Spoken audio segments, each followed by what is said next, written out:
In the past, I've seen all sorts of different things happening in all sorts of different projects. I'm referring to tile and the importance of plywood as your underlay. To get into it, I've seen tiles laid on MDF, which in other videos I've shown that it's just sawdust glued together in a sheet. And I'll give you my explanation of why not to use MDF for tile, why you shouldn't use particle board for your tile, and I've even seen people lay tile onto OSB. These aren't recommended, they're not up to code, or at least where we live in Alberta, in Canada. So here's why. This OSB is just flakes of wood chips glued together. It's a good product for different applications, but not for tile.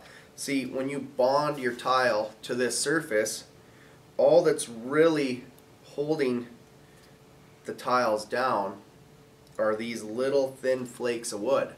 So if any amount of jarring happens to your floor, really the only thing holding it all together is this little bond of glue from this wood chip to the one below it. It's the only thing really holding it on. It's just a weak surface. Same with particle board. You just have these little chunks of wood, just these little particles on this surface that you're relying to hold your floor down for a lifetime or however. So, and same with the MDF. Not a sustainable substrate for tile. Plywood is recommended because these plies, you're actually gluing to real wood.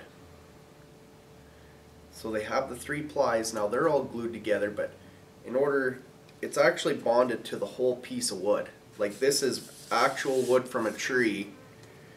I don't know how to explain it any better. It's just a way better product, and you can't physically rip these plies apart. You know what I mean? And the other way you got to make sure that when you lay this down to your subfloor is you do it properly. You have to glue it with like a PL or a construction adhesive and screw it. That's the recommended way. So use plywood for a substrate for tile, please.